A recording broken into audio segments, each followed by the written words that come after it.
of our people, in which people voted and the election was annulled.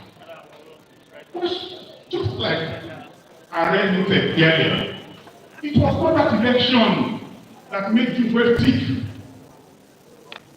because majority of Nigerians have already lost hope. They never believed Abiola was going to hand over. Therefore, a lot of people did not vote. But majority of those people that voted for passion and kill Abiola. And the coalition took a very long time, ages, days, until June 23rd, when that election, when the announcement was made, that the election had been annulled. And our people were enraged. So that response on the part of our people to receive the annulment was what made June 12th tick. Now I'm not going to go into the details of all the things that happened. But I know that between June 23rd and July 5, 1993, several attempts were made by the people to get their views, to show that we were not in tandem with what the military had done. And on July 5, the intention really was to mobilize Nigerians to Abiola's house to show that we were not satisfied. And when people dispersed on Sunday, on Monday, the expectation was that there were 5,000 people. But it was estimated that 2 million people came out. And that was what made June 12 tick. It was a struggle for resistance. A struggle for resistance against exploitation, against oppression, against injustice. In hope that if we were able to regain that mandate, there will be a change in the quality of life of our people. And that something fundamental, it will therefore be possible to do something fundamental about Nigeria.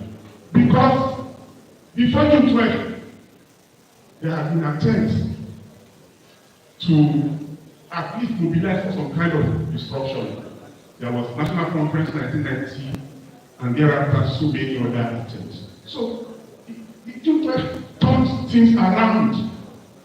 But then, in 3 days of struggle, a lot of people were killed, over 200 in Lagos alone. What point am I making? That is a struggle watered by the blood of ordinary Nigerians who resisted the annulment of that election. And even the elite in their family also tried. That was how Nigeria emerged.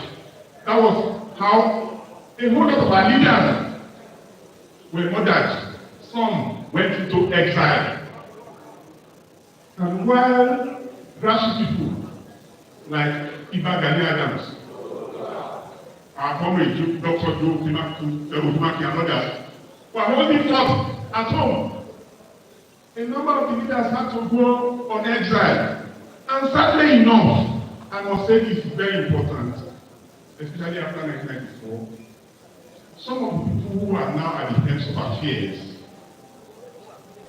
our presidents, also walked the streets in those days and also used the other channels to go into exile in those days. And also spend their own resources to support the struggle in those days, leading all of us, and we believing that it was a struggle for better Nigeria. But today, what we have, majority of people in government came from that tradition. The most brilliant elements came from that tradition. But what Nigerians have to read for it, today we have become worse off than before. Expectation was that with transition to civilian rule, Nigeria will be better, and we will have restructuring. Now, having said that, let's look at the problem before us really. Federalism. What is a federation? A federation simply means different people or different nations coming together who have defined the end sphere of how they want to live together. That is what a federation is. But what we have in Nigeria, we have states. After the coup of 1956, after which, a unitary constitution was imposed on us by Rosso, and subsequently, what we had is not just a federation. If anything at all, most of these states have been created by we.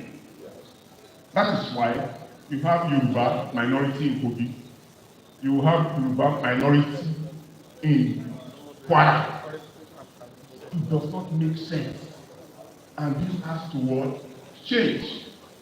And that is the essence of what we expect, that Nigeria must become a true federation.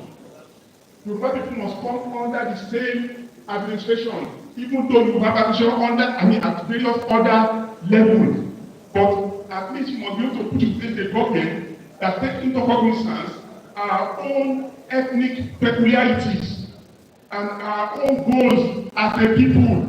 We cannot assume that Nigerians are the same people in terms of what their goals are. No! We are peoples. We are peoples, and if we must come together, there must be an opportunity for us to discuss how, on what terms.